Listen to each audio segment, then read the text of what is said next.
Hi guys! So for today's video, mag-New Year's preparation tayo. First, gagawa muna tayo ng mango graham para sa ating dessert. So ayan, naglagay muna ako ng cream.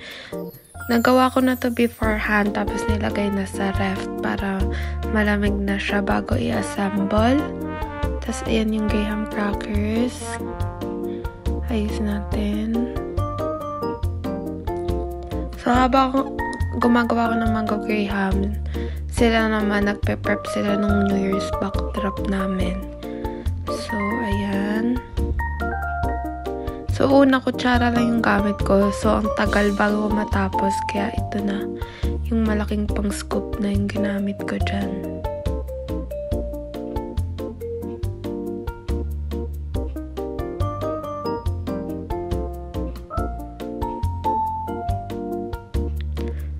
So, ganyan. Layering lang yan.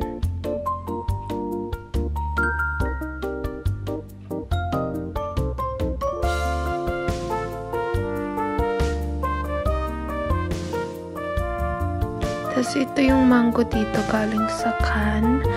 Kaso, lumulubog siya nung unang try, kaya pinalamig muna ulit.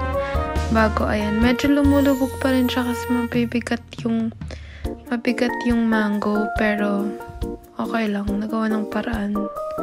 Ganyan sila. Tapos meron ding smaller version dahil sa natirang cream pa. Tapos ngayon naman ang ating prosperity bowl.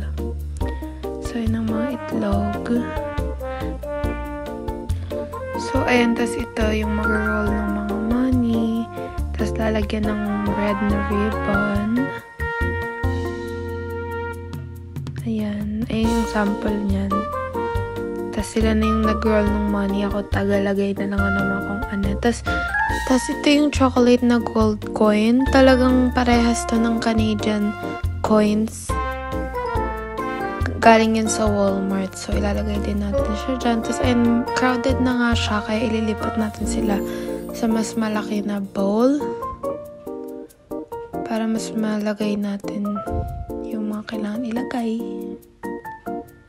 O, diba? Ayan. Mas malaki na yung space. Lagay na ulit natin sila.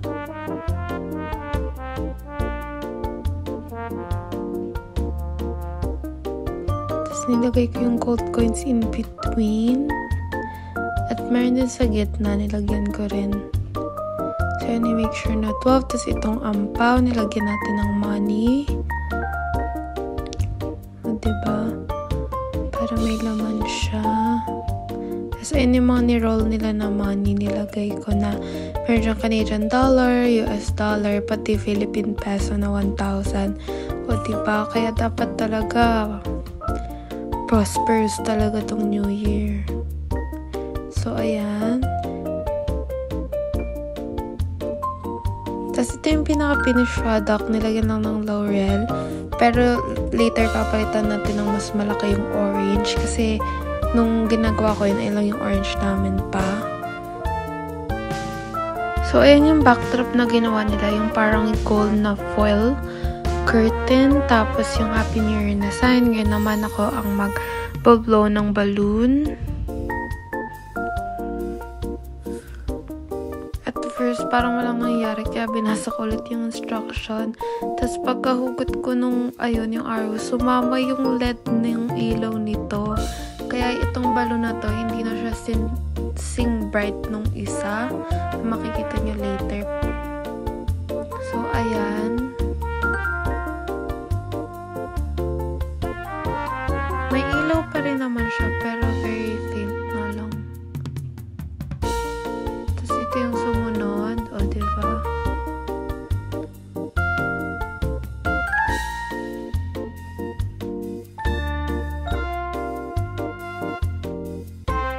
Ayan na, tapos na. Tapos siya na, o diba? Mas kita yung ilaw. Ito na yung mga handa namin. Seafood party tayo ngayon. Ayan, meron tayong lobster, crabs, shrimp, tapos tempura, takoyaki, basta ayan. Tapos ayan yung fruits, may donuts pa, ayan yung prosperity bowl natin na finished product. Ayan na yung mango graham natin. Ready na. Tapos, ayan yung backdrop namin. Oh, Happy New Year!